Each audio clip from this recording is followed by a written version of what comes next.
Well, hello there, friends. Three Card Thursday from Cards of Light, Bright Blessings of the Tarot for August 25th, 2022. Brian Noe with you once again this week for our three-card energy reading.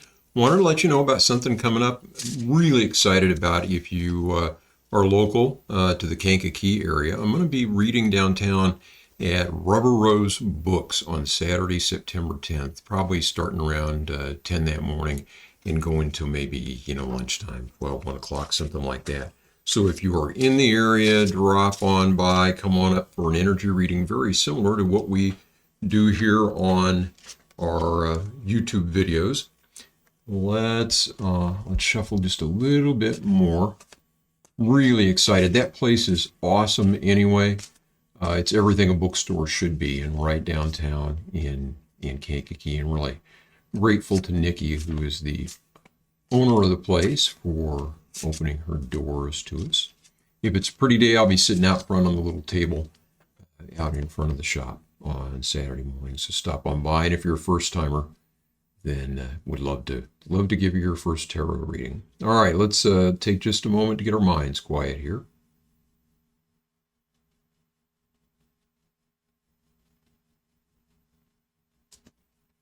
Just breathe a little bit before we cut the cards. All right. We have got the Empress. We have got the Lovers.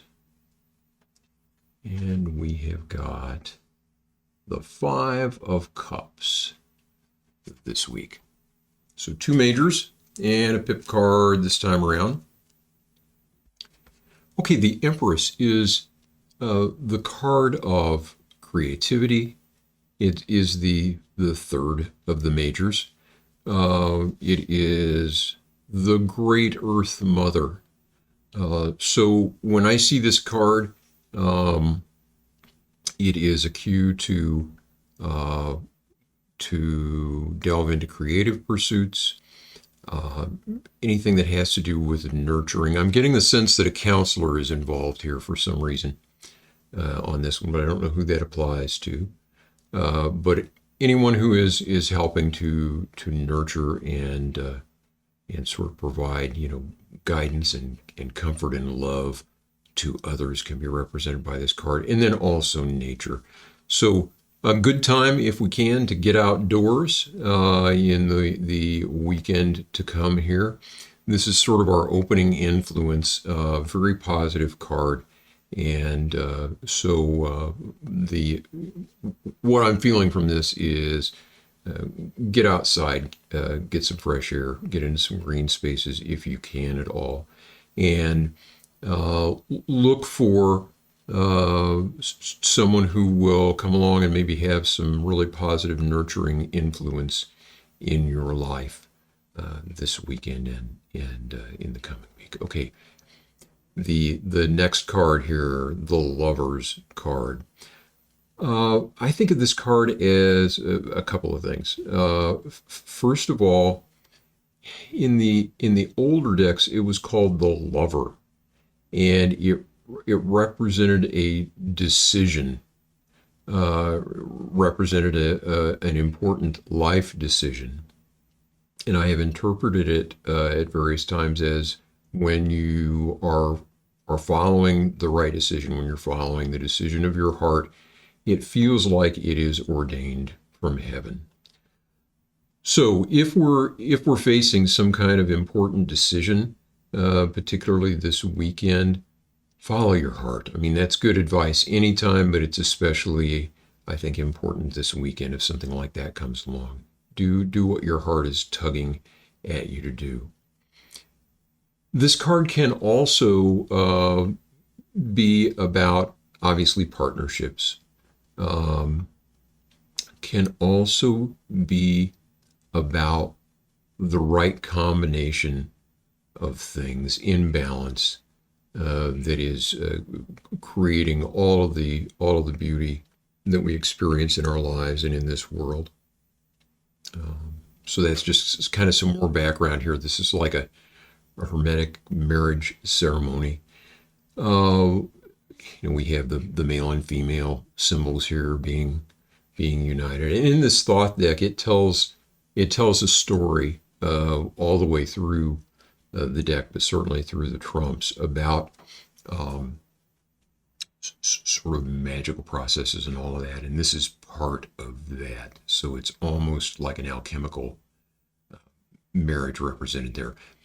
I'm getting the strong feeling, though, this time around, this is about a decision point for somebody, and you need to definitely follow your instincts, follow your heart. Maybe not so much making out lists to make the decision. Maybe you've already done all of that, but ultimately, just follow what your heart tells you to do. And you may be getting some help from someone who can give you some guidance on how to make that happen as well. Get over here to this 5 card, and Crowley styles this one disappointment. I think of this card as instability of the heart, instability of the emotions, instability in our relationships. So not so much always disappointment, not so much anything really bad happening, but just things changing, and maybe we aren't quite comfortable with that. I think this card came up recently and I can't remember if it was a Sunday morning or a Thursday draw, but I believe that at that time I said maybe we're feeling not appreciated for some reason or another. We've got everything that we need, though. We've got this nurturing influence over here. We've got the right balance of things here, and we can follow our heart to make a good decision. And when I see this card, it usually, to me, represents something that is less about what is real in the material realm of our lives, as it is, kind of our emotional landscape and our reactions to things that are going on, and the sense of being, kind of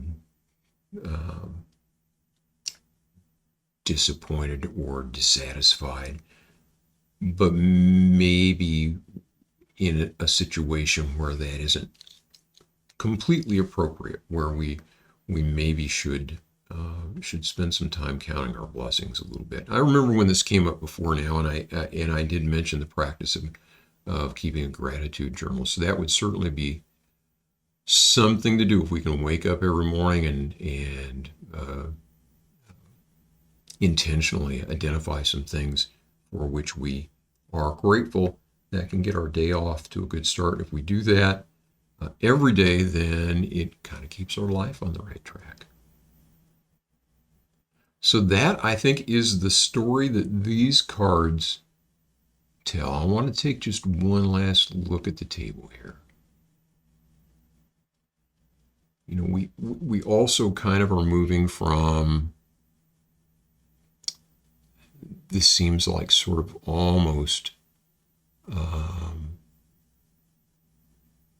creativity and solitude, to a situation with a partnership, and then maybe not feeling super happy about the way that is progressing. That is another way to look at these, and another story that's being told. So if that's resonating with you, again, follow your heart and try to find gratitude. That's the way that I would read these. I'd love to hear from other readers if you have other thoughts on these 3 cards, or if something about these, either any of the interpretations that I've laid out here, or the way that the cards look, or anything else have sort of jumped out at you. I'd love to hear your impressions or your questions as well. You can either leave comments here on the video, as always, or pop on out to the weblog at brightblessingstarot.com. That's it for this Thursday. I plan to be back on Sunday for our Sunday morning spread. In the meantime, I wish you peace. Take care of yourself, all right?